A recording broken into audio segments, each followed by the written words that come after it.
तो इस कहानी की शुरुआत होती है साउथ कोरिया के एक इंटरनेशनल एयरपोर्ट को दिखाते हुए। फिलहाल इस समय यहाँ पर बहुत ज़्यादा भीड़ है और काफ़ी सारी फ्लाइट्स अपने डेस्टिनेशन पर पहुँचने के लिए तैयार खड़ी हैं। यहीं पर हम रियो नाम के एक आदमी को देखते हैं जो अपना टिकट खरीदने के लिए काउंटर पर जाता है। वो वहाँ की रिसेप्शनिस्ट से पूछता है कि आजकल लोग सबसे ज़्यादा कहाँ जाना पसंद करते हैं। ये लड़की उसको जवाब देती है कि आजकल ज़्यादातर कोरियन लोग अमेरिका की हवाई सिटी जाना पसंद करते हैं। फिर रियो उससे पूछता है कि आज आपकी किस फ्लाइट में सबसे ज़्यादा पैसेंजर्स मौजूद हैं। वो रिसेप्शनिस्ट रियो के इस सवाल का जवाब देने से मना कर देती है क्योंकि ये एयरपोर्ट अथॉरिटी के नियमों के खिलाफ है।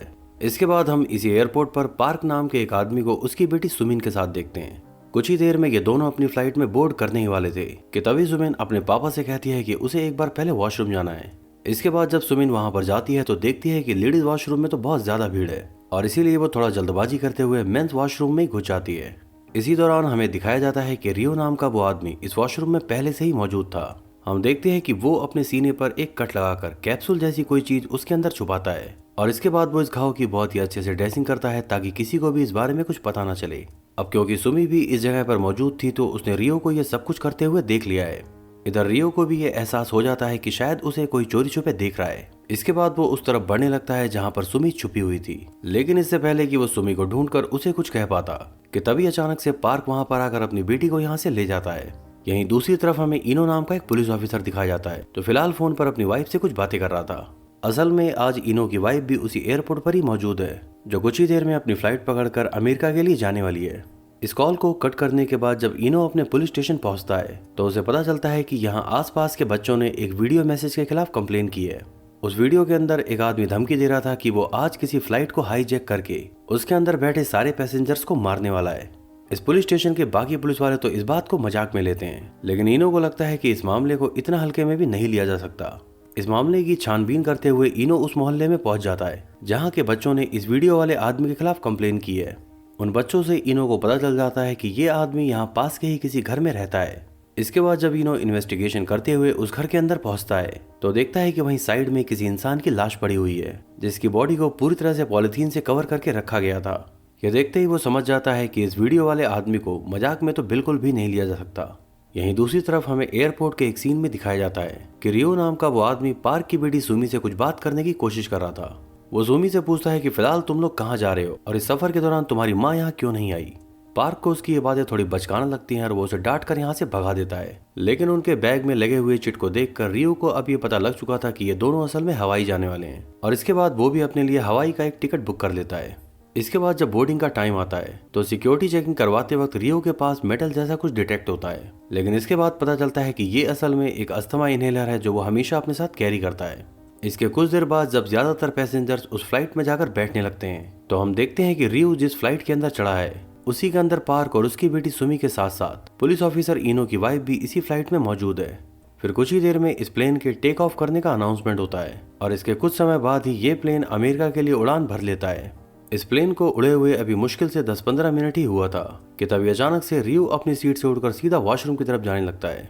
वहां अंदर पहुंचने के बाद अपने घाव पर लगी हुई ड्रेसिंग को हटाकर वो सबसे पहले तो कैप्सूल जैसी दिखने वाली उस चीज को वहां से निकालता है और इसके बाद वो उस कैप्सूल को अपने अस्थमा इनहेलर में डालकर उसे स्प्रे करने जैसा एक कंटेनर टाइप बना लेता है। इसके बाद वो अपना मुंह ढककर उस वॉशरूम के अंदर ही अच्छा खासा स्प्रे कर देता है। यहीं दूसरी तरफ हम पुलिस ऑफिसर इनो को देखते हैं जो अभी भी उसी घर के अंदर मौजूद था। यहाँ पता चलता है कि जो लाश उसको इस घर में मिली थी उसकी मौत का कारण असल में एक तरह का वायरस है और इसके साथ ही यहाँ पुलिस वालों को काफी सारे सीडी टेप्स भी मिलते हैं। फिर जब पुलिस वाले इन सीडीज को प्ले करके देखते हैं तो पता चलता है कि इसके अंदर एक बड़ा ही अजीबोगरीब टाइप का एक्सपेरिमेंट रिकॉर्डेड है। किसी आदमी ने एक बड़े से जाल के अंदर बहुत सारे चूहों को पकड़ रखा था। फिर कुछ देर बाद वो एक सफेद रंग का पाउडर इन चूहों के ऊपर डालता है जिससे कुछ ही समय में ये चूहे तड़प तड़प के मरने लगते हैं। और यहाँ सबसे अजीब बात तो ये थी कि जिन चूहों के ऊपर वो सफेद पाउडर नहीं पड़ा था वो भी कुछ देर बाद मरने लगते हैं। तो इसका मतलब साफ था कि कंटेनर के अंदर डाला गया वो पाउडर असल में एक तरह का वायरस था और जैसे ही कुछ चूहे उस वायरस से इन्फेक्ट हुए तो बाकी चूहे भी धीरे धीरे होने लगे। यहीं दूसरी तरफ हम फ्लाइट के अंदर के एक सीन में देखते हैं कि पार्क की बेटी सुमिन वॉशरूम जाने के लिए उसके गेट के बाहर ही खड़ी हुई थी, लेकिन जैसे ही रियो उस वॉशरूम से बाहर निकलता है तभी अचानक से कोई दूसरा आदमी चीटिंग करते हुए खुद पहले अंदर घुस जाता है। यहाँ सुमी को अपने सामने देखते ही रियो उसे एक बड़ी ही इविल टाइप की स्माइल देता है और इसके बाद वो सुमी के कान में जाकर कुछ ऐसा कहता है जिससे ये लड़की बहुत ज्यादा डर जाती है लेकिन कुछ भी कह नहीं पाती। इसी दौरान हम देखते हैं कि वॉशरूम के अंदर घुसा हुआ वो आदमी अपने आसपास सफेद रंग का पाउडर जैसा कुछ देखता है।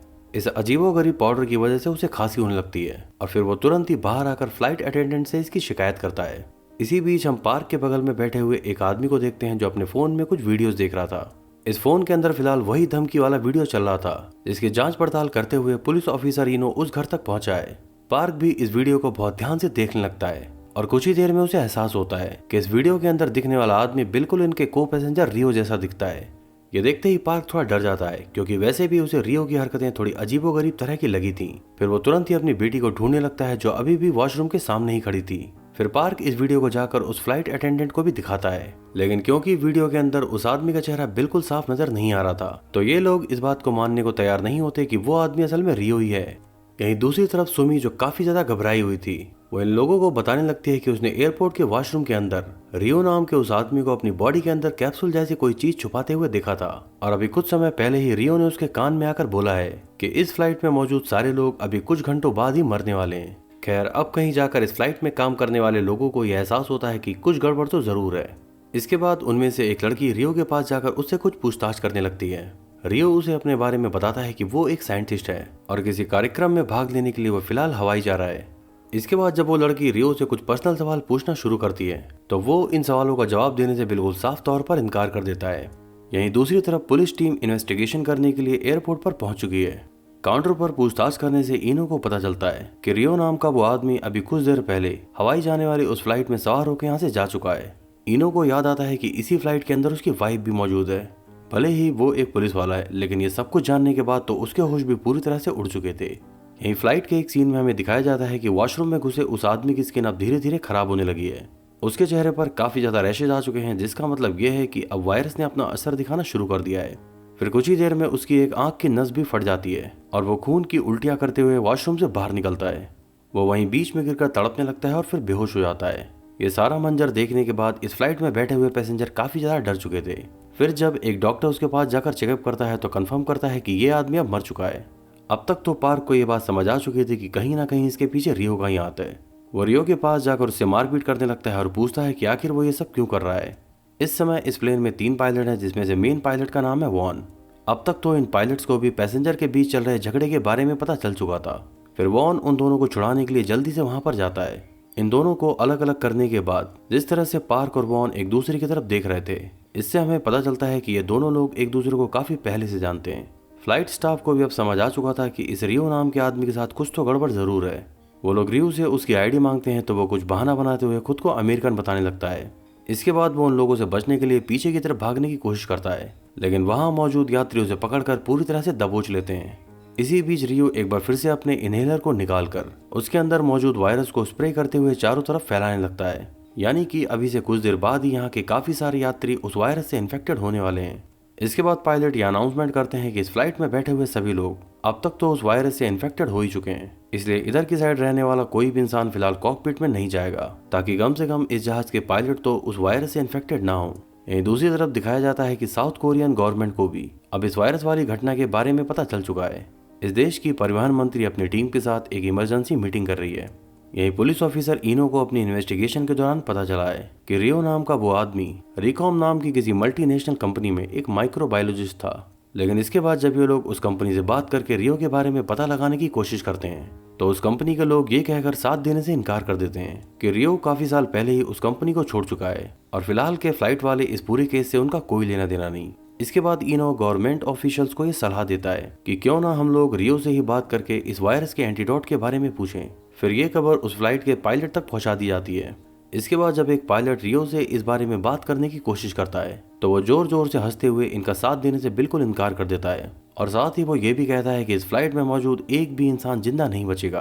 तभी अचानक से इस फ्लाइट का मोमेंटम बिगड़ने लगता है और ये बुरी तरह से चक्कर खाते हुए सीधा नीचे की तरफ बढ़ने लगता है। असल में इस फ्लाइट का पायलट उस वायरस की चपेट में आने की वजह से अब मर चुका था। उसके साथ वाला को पायलट इस जहाज को ऊपर की तरफ उठाने की काफी कोशिश कर रहा था लेकिन फिर भी ये फ्लाइट लगातार नीचे की तरफ ही गिरी जा रही थी। तभी अचानक से पार्क उस कॉकपिट में पहुंचकर जल्दी से इस फ्लाइट को नियंत्रण में लेता है और फिर से उसे ऊपर की तरफ उठाने लगता है। इसके बाद हमें पता चलता है कि पार्क आज से कुछ साल पहले तक एक बहुत ही बेहतरीन पायलट हुआ करता था लेकिन फिर एक दिन उसके पायलट रहते हुए उस जहाज में कोई दुर्घटना हो गई और तब से ही पार्क ने अपना पायलट वाला प्रोफेशन छोड़ दिया है। अब तक इस फ्लाइट में वॉन ही एक ऐसा पायलट है जिस पर उस वायरस का बहुत ज्यादा असर नहीं आया है और इसीलिए अब आगे के सफर में वही इस फ्लाइट को कंट्रोल करने वाला है। इसी बीच हमें दिखाया जाता है कि उस वायरस की चपेट में आने की वजह से अब रियो की मौत हो चुकी है।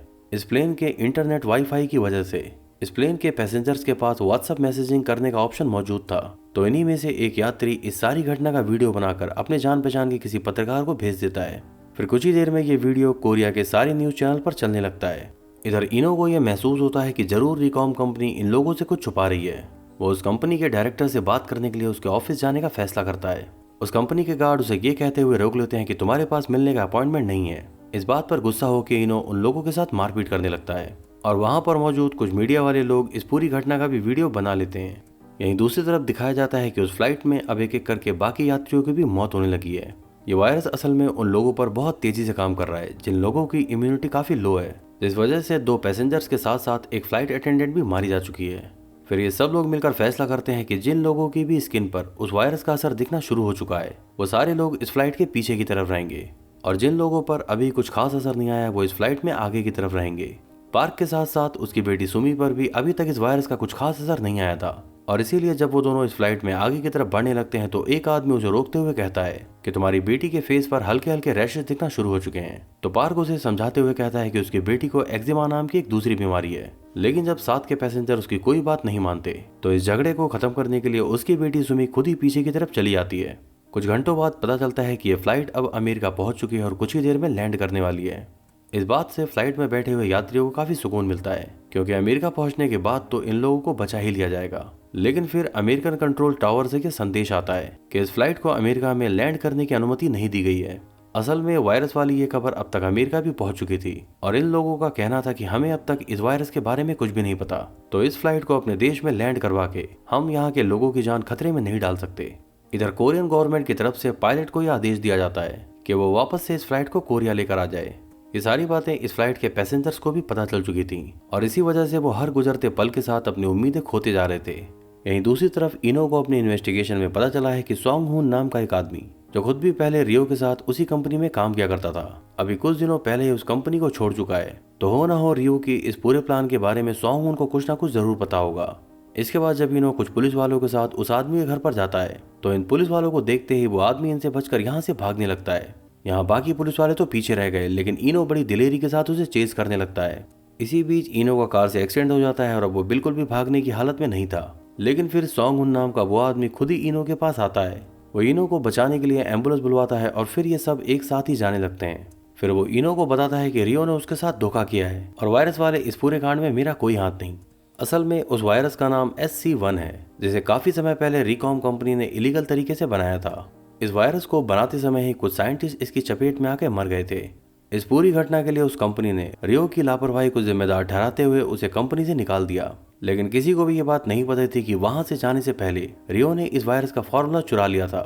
यहीं दूसरी तरफ फ्लाइट के एक सीन में पार्क और उस फ्लाइट अटेंडेंट की बात सुनकर हमें पता चलता है कि कुछ सालों पहले तक पार्क एक बहुत ही पैशनेट पायलट हुआ करता था। लेकिन फिर एक दिन जहाज के इंजन में आग लगने की वजह से पार्क ने कंट्रोल रूम के आदेशों के खिलाफ जाकर उस फ्लाइट की इमरजेंसी लैंडिंग कर दी। इसमें बाकी सारे यात्रियों की जान तो बच गई लेकिन 2 पैसेंजर्स मारे गए। तो पार्क ने इस घटना के लिए कुछ हद तक खुद को ही जिम्मेदार ठहराया और वो काम छोड़ दिया। इसके बाद दिखाया जाता है कि इस जहाज के मेन पायलट की हालत अब खराब होने लगी है। वो खून की उल्टियां करते हुए पार्क से रिक्वेस्ट करता है कि मेरे बाद अब तुम्हें ही इस फ्लाइट को संभालना होगा।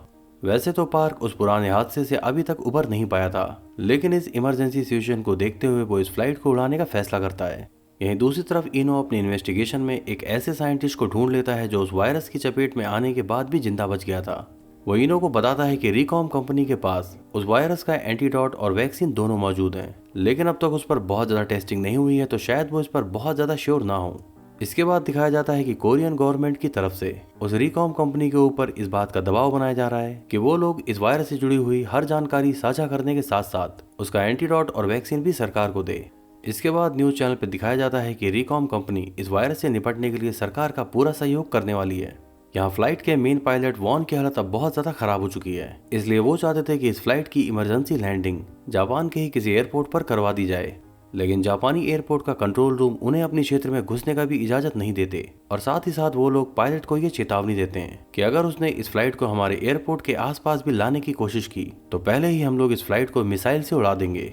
पायलट उनकी इस धमकी को नजरअंदाज करते हुए जापानी एयरपोर्ट की तरफ बढ़ने लगते हैं, लेकिन तभी अचानक से वहां पर कुछ फाइटर प्लेन आ जाते हैं। बड़ी मुश्किल से ये लोग अपने प्लेन को उस फाइटर जेट से बचाते हैं और फिर ना चाहते हुए भी इन्हें अपने प्लेन को एक बार फिर से ऊपर की तरफ उठाना पड़ता है। कुछ ही देर में ये मेन पायलट भी अपनी सीट पर बैठे बैठे ही मारा जाता है और आखिरकार अब पार्क इस विमान की मेन सीट पर आकर इस प्लेन को कंट्रोल करने लगता है।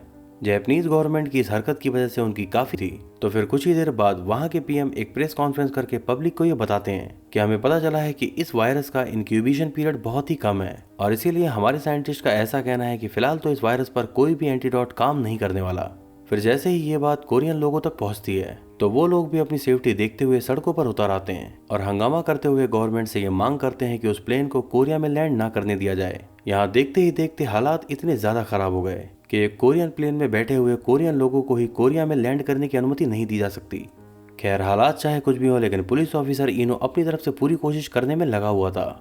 इसके लिए वो उस कंपनी के लैब में जाकर वहां के साइंटिस्ट से कहता है कि तुम मेरी बॉडी के अंदर ही इस वायरस के एंटीडोट को टेस्ट करो। वो इनो को इसमें होने वाला खतरा बताते हुए उसे रोकने की कोशिश करता है, लेकिन उसकी बातों को नजरअंदाज करते हुए पुलिस ऑफिसर इनो खुद ही उस वायरस को अपनी बॉडी में इंजेक्ट कर लेता है, ताकि मजबूरी में ही सही लेकिन अब उन साइंटिस्ट को इस वायरस का एंटीडोट टेस्ट करना होगा। इसके कुछ देर बाद दिखाया जाता है कि इनो के ऊपर उस वायरस का असर अब पूरी तरह से हो चुका है। इसका एंटीडोट देने के बाद भी उसे कोई आराम नहीं मिला और अभी भी वो अपने शरीर पर छाले लिए बुरी तरह से तड़प रहा है। यहीं दूसरी तरफ दिखाया जाता है कि कोरियन लोगों का प्रोटेस्ट अब और भी ज्यादा बढ़ चुका है। ये लोग नहीं चाहते कि वायरस वाले उस जहाज की इमरजेंसी लैंडिंग इनके देश में करवाई जाए। उधर जहाज में बैठे हुए यात्रियों को भी ये सारी बातें पता चल चुकी थी और ये सब कुछ देखने के बाद तो उन्हें अपनी हालत पर और भी ज्यादा अफसोस हो रहा था।